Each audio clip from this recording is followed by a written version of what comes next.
What is up, folks? It is time for the last chapter of our Elder Scrolls Whodunit. So let's get the fun started in who was the client for each of Nazir's Dark Brotherhood contracts, Volume 3. If you haven't seen the first two yet, you can check them out with the link in the top right. Before we dive in, I want to welcome all the newcomers that have joined the fun since the series started. It's nice to meet you all. I'm the Black Rose, and I'm trying to become a career YouTuber. I'm so glad that you guys like this Dark Brotherhood series so much, and I've been trying my best to keep up with the comments. But please understand that I'm one person here, so I'm trying my best to respond to as many as I can, but it's just not as manageable as it used to be. For those of you that really want to be involved in what I do here, the best way for you to get my attention by far is to be involved in my socials. So yeah, if you want to be an active person in the channel, follow me on Twitter, join my Discord server, and consider becoming a patron. I'd really like to get these Q&As started. I think these can be a lot of fun. So welcome to everyone that subscribed recently. I'm happy to have you aboard. Let's get the fun started with Agnis, an old maid that's been living and working in Fort Greymore for a very long time, apparently spanning the length of several occupations. Two peculiar notes can be found in Fort Greymore. First, there's Soldier's Request, which is a note from a soldier to the fort's commander requesting that something be done about Agnes's irritating habits. Then there's Complaint Letter, which is a letter to the fort's commander from Agnis in which she complains about the soldiers. So, the most logical explanation for this contract is that a soldier hired the Dark Brotherhood to kill Agnis because they had just gotten sick of her and wanted her gone. Assuming this theory is right, the culprit is just a nameless NPC, because the soldiers at Fort Greymore are just bandits, legionnaires, or stormcloaks depending on what the player has done in the Civil War questline. There is one more candidate I'll throw into the ring. When I was poking around, one thing that I noticed about this particular fort is that there's an awful lot of potions and poisons just lying around compared to other forts. However, there's no alchemy lab, so where did these potions and poisons come from? Well, not far at all from Fort Greymore, there's a little house called Drella's Cottage where this man Drellas lives. And Drellas is an alchemist. His house contains an alchemy lab, and he's got some mixes and a bunch of ingredients, particularly a lot of poison ingredients. So, maybe Drellas was part of one of Fort Greymore's previous occupations and has some history with Agnis. Could be that they had an unsettled dispute of some kind and Drellas decided to hire the Dark Brotherhood to kill her over it. This is an interesting idea, but it's a big stretch. So I'm going with the first theory. I accuse one of the nameless NPCs occupying Fort Greymore of ordering the contract on Agnis. If you want to get more specific, then maybe it was the commander's way of responding to the note, but that's still a nameless NPC at the end of the day. Another thing I decided to throw in here is maybe Agnis is a witch. Here she seems to be making broomsticks, then there's all these potions around Fort Greymore. So the idea here could be that she's a witch of some kind, or that the soldiers at least think that she is. Maybe the constant changing of ownership in Fort Greymore is fueling her witch powers somehow, who knows.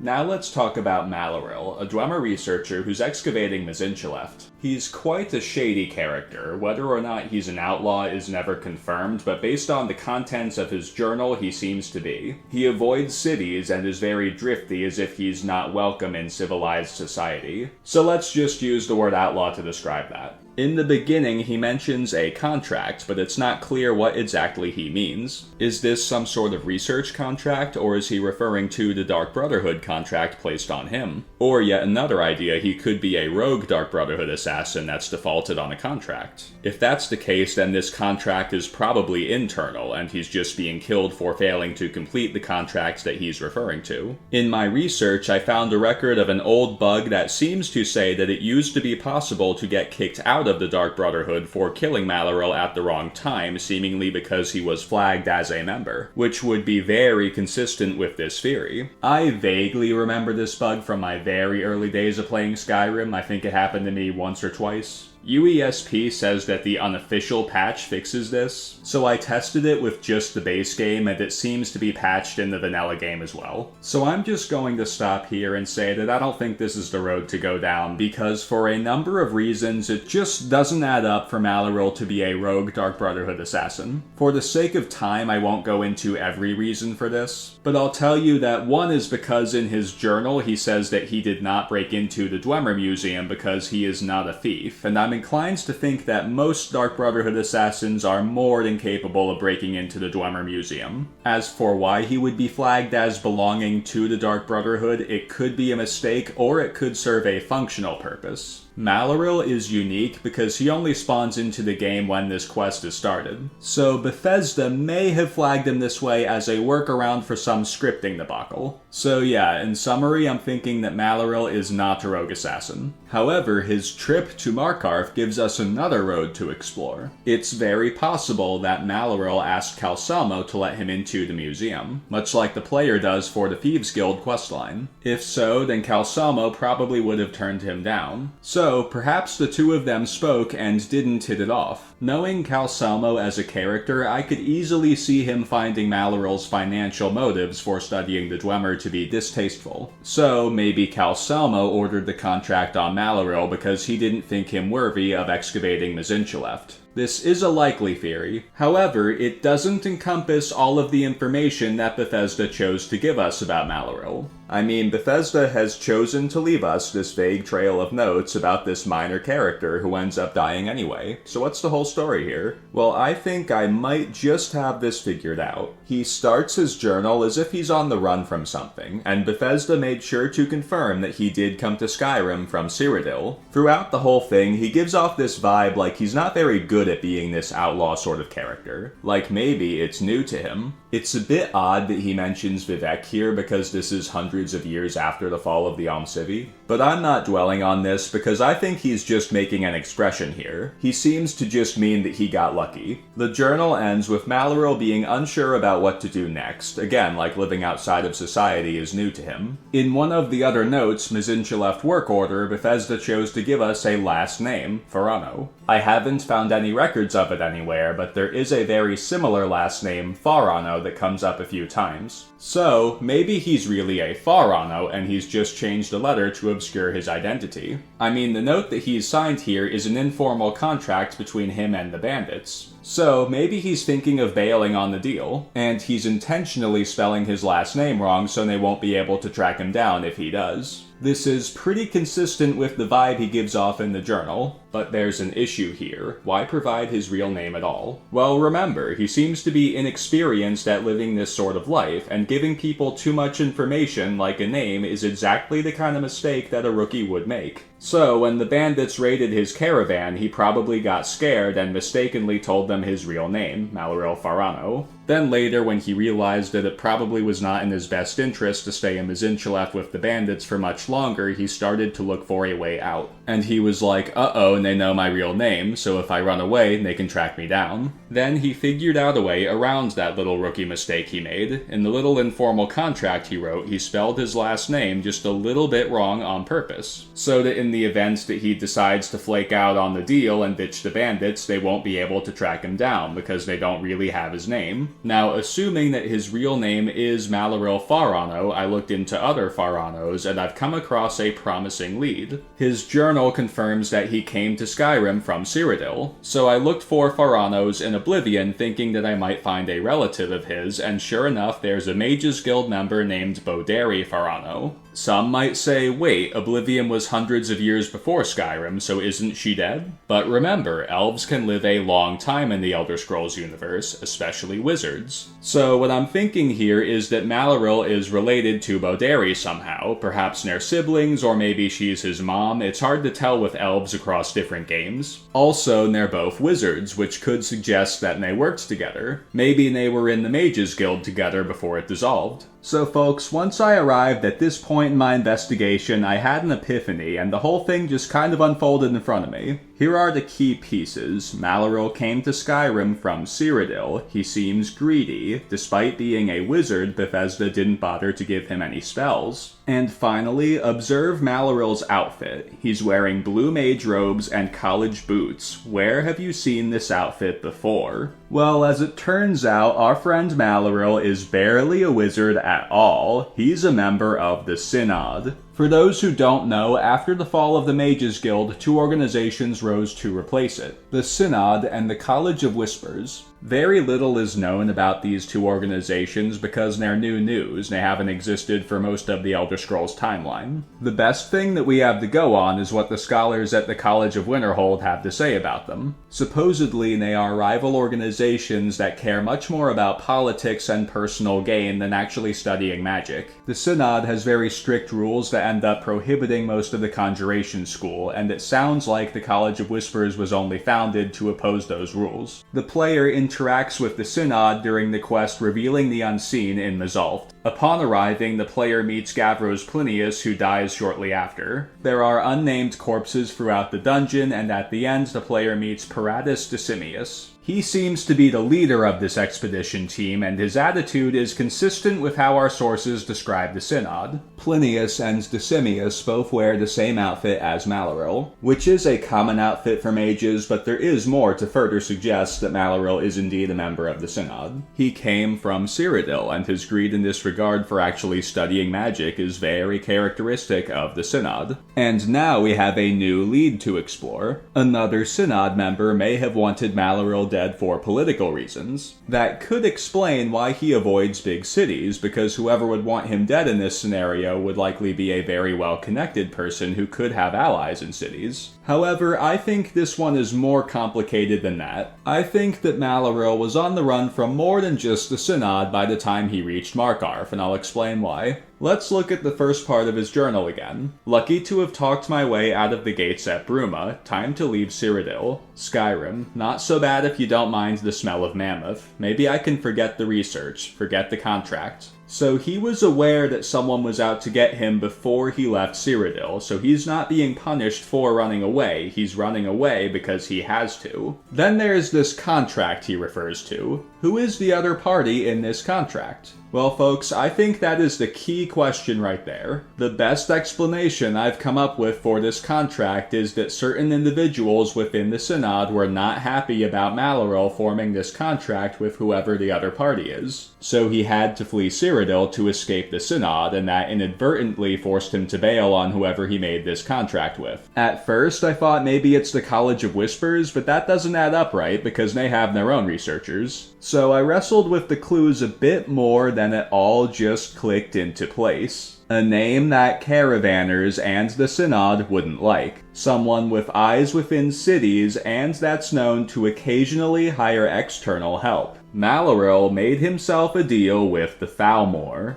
It's impossible to discern the exact details of who was promised what, but I'll try for the heck of it. The Thalmor likely would have offered Maluril power in some form. Perhaps they offered to pull some strings to get him onto the Synod's Grand Council. And what would they want from Maluril in return? Well, obviously they would expect him to really be secretly representing them on the council. Then there's the research. They may have wanted him to gather intel on something that only the Synod had access to. Perhaps some secret thing in the Arcane University, or maybe something in one of the Ayleid runes. Could be something to do with Ayleid torture methods.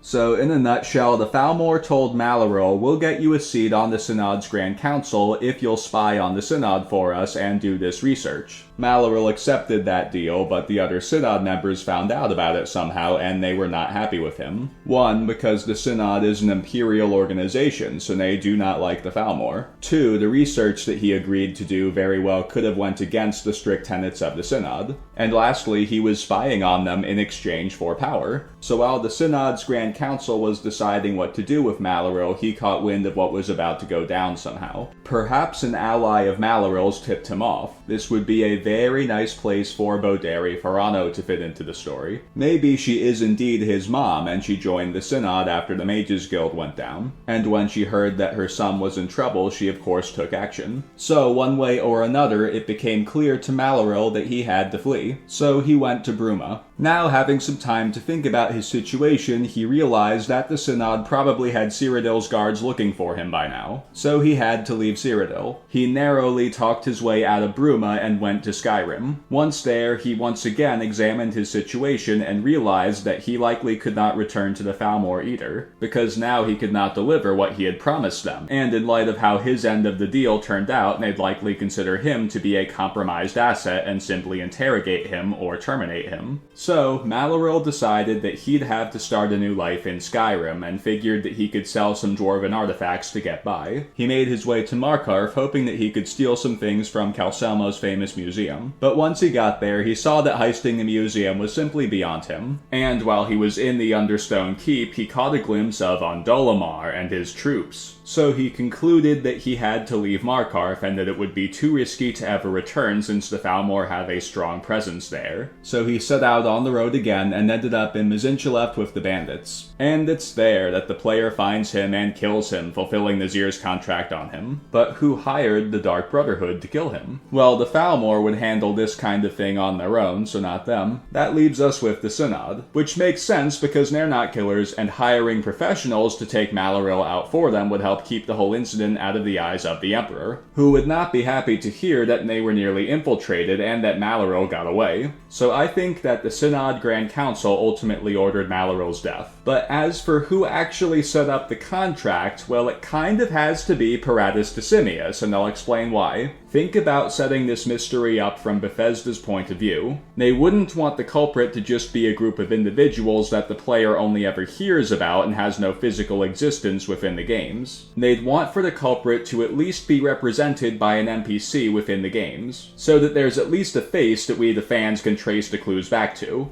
So that leaves us with the Synod members at Mazolf, and the only survivor is Paratus. It can't be Gavros or one of the dead members because that wouldn't make sense for Skyrim's non-linear storytelling. It would only add up correctly in a linear order, being that the player does the Maluril contract prior to revealing the unseen. And that's not how Bethesda operates. So the Grand Council probably heard that a suspicious Dunmer left Bruma and figured that that was their best lead on Maluril, and from there, assuming that he was continuing north, he likely was hiding in Skyrim. So when they sent Paratus' team to Mazolf, they told him, hey, while you're in Skyrim, we need you to hire some cutthroats to hunt down and kill Maluril. Which is also fitting for Paratus' character since he comes across as the power-hungry type and may want to earn favor with the council, hoping that he'll ascend to become a member someday. Hence, I accuse Paratus Decimius of hiring the Dark Brotherhood to kill Maluril at the behest of the Synod Grand Council. That was a long one, but it's also one of the most entertaining theories I've come up with in this whole series. As an honorable mention, I also considered that maybe Boderi did it. I figured that maybe after the Mages Guild fell, she chose the College of Whispers and he chose the Synod, and maybe they had a big falling out over it. But the Paratus Decimius theory is just so much better. Next up is Helvard, the Housecarl of Falkreath, who apparently protects the Jarl, whoever that might be. Once again, Dengir of Stun is one of our suspects. As a refresher, Dengir was Jarl prior to Sigir, and according to him, he was forced off the throne by Sigir and his pro-Empire allies. However, it's never made clear who exactly did what in all of this. Was Helvard Dengir's Housecarl? Or did he only get the position after Sigir's takeover? If it was the latter, then perhaps it was a reward for helping Sigir usurp the throne. If that's the case, then Dengir may have wanted revenge, and maybe sought out the Dark Brotherhood to get him that revenge. However, there is an issue with this idea. Regardless of who did what, it seems pretty clear that multiple people were involved in Dengir's removal. So why would Dengir only target Helvard? If he did want revenge, then really it would make the most sense just to order a contract on Sigir. So I have another theory that I like much better. Like I said, it's not clear if Helvard was Dengir's original Housecarl, but Lod, Falkreath's blacksmith, has some interesting info on the subject. Apparently, Lod was once Dengir's personal guard. Now that sounds an awful lot like a Housecarl, doesn't it? But he doesn't say Housecarl, he says personal guard. Regardless, he is passionately loyal to Dengir. So Lod may have been Dengir's Housecarl, and my guess is that he indeed was. Because here, Helvard talks about Nenya as if she's been the steward longer than he's been the Housecarl. So I'm leaning towards Lod being the Housecarl prior to Sigir's takeover, and that he was sacked as collateral damage when Dengir was usurped. But either way, we now have a motive for Lod to want Helvard dead. Perhaps Lod wants Helvard's job. If this contract is done while the Legion controls Falkreath, then maybe he wants to become the Housecarl to help reinstate Dengir from the inside. And if it's done while the Stormcloaks control Falkreath, then he may just want his old place by Dengir's side back. He is fiercely loyal to Dengir, so I think that he would have been more than willing to sacrifice Helvard's life to help reinstate Dengir as Jarl of Falkreath. There is an issue here though. Once again, why not just take Siggeir out? Well, Dengir wouldn't necessarily become Jarl again if Siggeir were to die. Lod could be thinking that the people who helped get Siggeir into power would just replace him with another pro-Empire puppet. So I'm thinking that Lod understands that it will take a more elaborate scheme than just killing Siggeir to get Dengir's throne back. So he's playing the long game. He's thinking that he'll start by getting his old job as Housecarl back, and then he'll just feel things out from there. Hence, for this one, I accuse Lod of ordering the contract on Helvard. The final case in our Elder Scrolls Whodunit is the case of Captain Safia of the Red Wave, and it was also one of the hardest, if not the hardest, to solve, besides maybe Maluril. But I think I have this figured out. My first guess is that it might have been Xander. He's a member of Safia's crew that apparently used to be the captain of a ship called the Argent Raptor, but it sank, so now he works for Safia. Maybe he ordered this contract because he thought he could become the new captain if she died. This is an okay theory, but pirates tend to select their leaders based on toughness, and he doesn't seem to be the toughest member of the Red Wave's crew. Also, he talks about the Argent Raptor as if it wasn't that long ago, so he likely isn't the longest tenured member of the crew either. So because it doesn't seem logical that he would become the captain if Safia died, I prefer my next two theories. My second guess is that it may have been this guy Mazaka, the keeper of the Solitude Lighthouse. His dialogue reveals that he used to be a sailor, so maybe he was a pirate and he had some old score to settle with Safia. The most unique thing about Mazaka is that he has this really bizarre quirk where sometimes he's very friendly and other times he really is not. None of the records I've found say why this is the case, but by experimenting with him a bit, I figured it out. Watch this.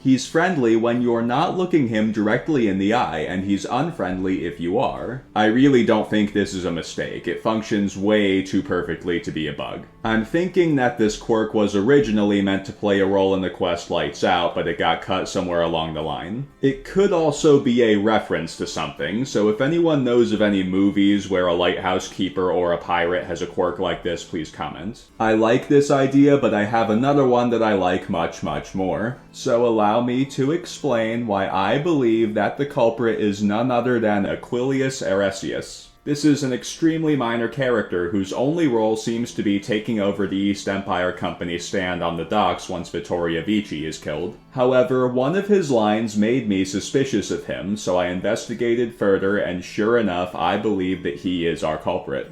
I don't have time for anyone too lazy or cowardly to make their own way in this world. What sort of person in the Elder Scrolls universe might one define to be too lazy or cowardly to make their own way in the world? Pirates. So I think that Aquilius was despised that pirates were allowed to dock their ship at the city that he was proud to call his home. And eventually he just got so sick of it that he contracted the Dark Brotherhood to do something about it. There are some issues with this theory. First, Vittoria Vici has this line as well, but it can't be her for the same reason that it couldn't have been Gavros for the Maluril contract. Vici being the culprit for this one wouldn't make sense for Skyrim's non-linear storytelling. Also, I just find the idea of it being Aquilius more appealing, because I like it when seemingly minor characters play hidden roles. There is another, bigger issue with this theory though. Why just Safia if he hates the whole crew for being pirates? Well folks, there's another chapter to this mystery. So let's talk about Safia a bit more. From her name and appearance, it seems more than reasonable to assume that she is a Redguard. However, she is actually an Imperial, and her skin is slightly darker than the darkest skin tone that's supposed to be possible for an Imperial. So this is not a mistake, folks. Bethesda has taken an Imperial sprite and made some adjustments to the rulebook to give her a unique skin tone and named her as if she is a Redguard. So what in Oblivion is going on here? Well, I think I've got this figured out. In Elder Scrolls lore, pirates are commonly associated with the Abyssian Sea off the western coast of Tamriel. Furthermore, they have a particular association with Redguards because of the Abesians' proximity to their native Hammerfell, and because of the historic Restless League, which was a pirate fleet mostly consisting of Redguards which was featured in the Elder Scrolls Adventures Redguard. So what does this have to do with Safia? Well, I think that the idea here is that she's pretending to be a Redguard for street cred. I think she wants people to associate her with famous Redguard pirates such as the Restless League. Or she could simply be running from her past for some reason, so she's adopted a new identity. So what does this have to do with Aquilius? Well, I believe that these two Imperials have history with each other. Many have wondered if Safia's ship, the Red Wave, is named for the sword from Oblivion. I don't think that Safia named it for the sword, but I think that Bethesda did, and that they have a reason for drawing our attention to the sword. The player obtains it in Anvil, which is what I think they want us to pick up on. And I think that they hinted that this location was important in more ways as well. Safia's face paint is this yellow color, which could be meant to draw us to the Gold Coast. And finally, the city of Anvil is heavily associated with pirates, which Bethesda drew upon in making Oblivion's Thieves' Den DLC. It adds a location just outside of Anvil called Dunbarrow Cove, where the player can set up their own pirate operation. I think that Dunbarrow Cove is the key to this mystery, and that naming the ship the Red Wave was just a subtlety meant to draw us to this area. So where am I going with this? What does the Gold Coast have to do with Aquilius and Safia? Well, there's two more things that we need to talk about before I tell you. First, during the quest's diplomatic immunity at Elenwen's party, you might overhear some of the guests say the following. Apparently, the Red Wave has been docked in Solitude for well over a month, and with no sign of shipping out anytime soon. Some say the ship suffered damage to her hull when she struck an iceberg, and Captain Safia can't afford the repairs. Of course, she would never admit such a thing. Captain Safia is far too proud a woman for that. So the Red Wave has been docked at Solitude for a long time, and rumor has it that the ship is damaged. However, if we do some investigating, we can see that the ship is fully intact. So why has it been docked at Solitude for so long? Second, on top of a cabinet right next to a chair where Safia spends a lot of her time, there's a book called Legend of the Critelli House. It's a short play about a family that was killed by what sounds like a werewolf. The Critelli family includes a mother, father, brother, and sister. So here are the key pieces. While appearing to be a Redguard, Safia is actually an Imperial. Bethesda is trying to draw our gaze to the Anvil area. The Red Wave has been docked at Solitude for a long time for unknown reasons. And Bethesda chose to leave a copy of Legend of the Critelli House right next to where we can find Safia most of the time. Well folks, here's how I think these pieces fit together. I believe that Safia and Aquilius are brother and sister, and that they grew up together in Anvil, and that the Red Wave has been in Solitude for so long because Safia is trying to reconnect with her brother. So that's the key information in a nutshell. But why would Aquilius want his sister dead? Well, from what I've gathered, here's what I think the whole story is. Aquilius and Safia, or whatever her real name is, once lived with their parents in Anvil. It was a very typical family for a time, but as they got older, things changed. Perhaps their parents died, which Bethesda may be trying to imply with the copy of Legend of the Critelli House. Or maybe that's just to tell us that they're siblings. It doesn't really make a difference. So as they were nearing adulthood, Aquilius was working hard to make something of himself, but somewhere along the line, Safia fell in with a bad crowd. More specifically, the pirates operating out of Dunbarrow Cove. Of course, not the exact same people that are here during Oblivion, but whoever resides in Dunbarrow Cove during Safia's childhood. And this opened a rift between Aquilius and Safia, which only grew as the years went on. And eventually, they just became estranged. Aquilius went on to pursue a career in the East Empire Company and eventually relocated to Solitude, while his sister changed her name to Safia and pursued the frillful and dishonest life of a pirate. Now let's jump to a little bit before the beginning of Skyrim.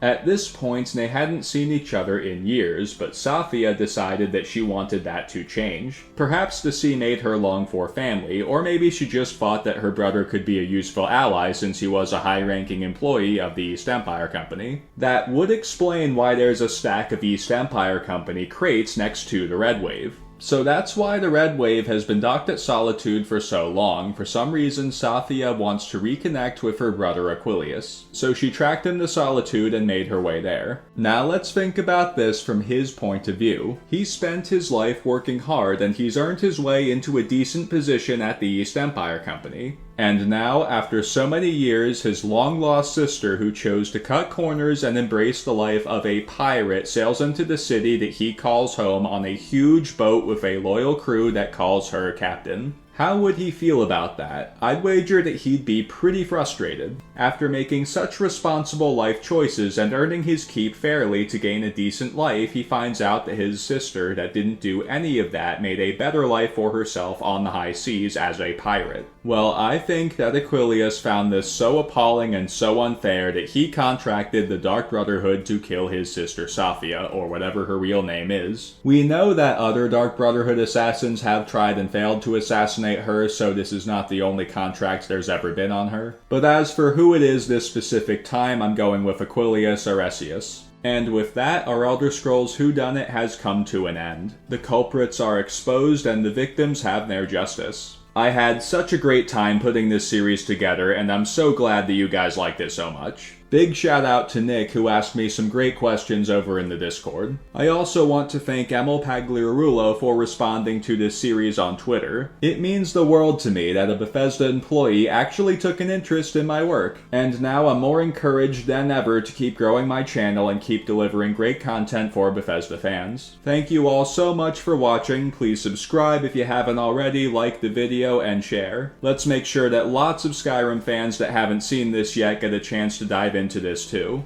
See you next time.